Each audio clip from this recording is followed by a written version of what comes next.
नमस्कार। आज हम कंप्यूटर की दुनिया की गहराई में उतर रहे हैं। आपने कभी सोचा है कि ये जो फोन है, लैपटॉप है, यहाँ तक कि कार का सिस्टम, ये सब चलते कैसे हैं? इन सब के पीछे ना एक मास्टर कंट्रोलर छिपा होता है, ऑपरेटिंग सिस्टम, या जिसे हम ओएस कहते हैं। आज की हमारी जो ये चर्चा है, इसका आधार है ऑपरेटिंग सिस्टम्स पर एक बहुत ही जानी मानी किताब, ऑपरेटिंग सिस्टम कॉन्सेप्ट्स। हम इसी के जरिए समझेंगे कि ये ओएस आखिर करता क्या है, कैसे ये कंप्यूटर के हार्डवेयर, सॉफ्टवेयर और हमारे बीच एक पुल जैसा काम करता है। लक्ष्य साफ है, ओएस के मुख्य काम क्या हैं, उन्हें समझना। तो चलिए शुरू करते हैं। तो सबसे पहले एकदम बेसिक लेवल पे ओएस क्या है? एक हार्डवेयर मैनेजर है ना, सीपीयू, मेमोरी, डिस्क ड्राइव्स। हाँ, बिल्कुल। ये सारी चीजें ओएस के ही इशारे पर काम करती हैं। और एक दिलचस्प बात इसमें यह है कि सिस्टम दो मोड में चलता है।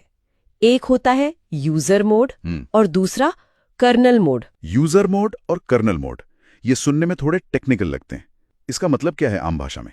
ये असल में सुरक्षा के लिए है। सोचिए, यूजर मोड वो जगह है जहां आपके रोजमर्रा के एप्स चलते हैं, जैसे वेब ब्राउजर हो गया या कोई गेम। ये ऐप्स ना सीधे सीधे हार्डवेयर से बात नहीं कर सकते, उन्हें ओएस के जरिए जाना पड़ता है। लेकिन जब ओएस को खुद कोई ज़रूरी या नाजुक काम करना होता है, जैसे मेमोरी को मैनेज करना है या किसी हार्डवेयर डिवाइस से सीधे इंटरैक्ट करना है, तब वो कर्नल मोड में चला जाता है। ये मोड ज़्यादा पावरफुल है और ज़्यादा सुरक्षित भी। ये बंटवारा सिस्टम को स्टेबल रखता है, गड़बड़ होने से बचाता है। अच्छा। और हाँ, जैसे ही आप कंप्यूटर ऑन करते हैं, सबसे पहले एक छोटा सा प्रोग्राम चलता है, बूटस्ट्रैप प्रोग्राम।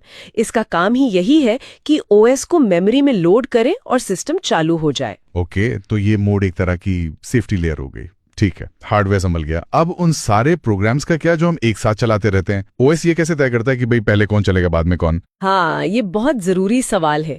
यहीं पर ओएस का प्रोसेस मैनेजमेंट वाला काम आता है। देखिए, हर चलता हुआ प्रोग्राम टेक्निकली एक प्रोसेस कहलाता है। ओएस इन सभी प्रोसेसेस का हिसाब रखता है। और आजकल तो मल्टी कोर प्रोसेसर होते हैं ना? हाँ बिल्कुल। तो ओएस क्या करता है, वो एक प्रोसेस को भी और छोटे छोटे हिस्सों में बांट सकता है। इन्हें थ्रेड्स कहते हैं। और मजे की बात यह है कि ये थ्रेड्स सचमुच एक साथ चल सकते हैं। एक साथ मतलब पैरेलल में? हाँ, पैरेललिज्म। इसी से मल्टीटास्किंग इतनी स्मूथ होती है। कौन सा प्रोसेस या कौन सा थ्रेड कब सीपीयू इस्तेमाल करेगा, ये ओएस की शेड्यूलिंग तय करती है। आप इसे ऐसे समझ सकती हैं जैसे एक रेस्टोरेंट का मैनेजर हो, जो तय करता है कि किचन में कौन सी डिश पहले बनेगी। कुछ काम ज्यादा जरूरी होते हैं, जैसे कोई रियल टाइम वीडियो कॉल चल रही है, उसे प्रायोरिटी मिलेगी। कुछ काम इंतजार कर सकते हैं।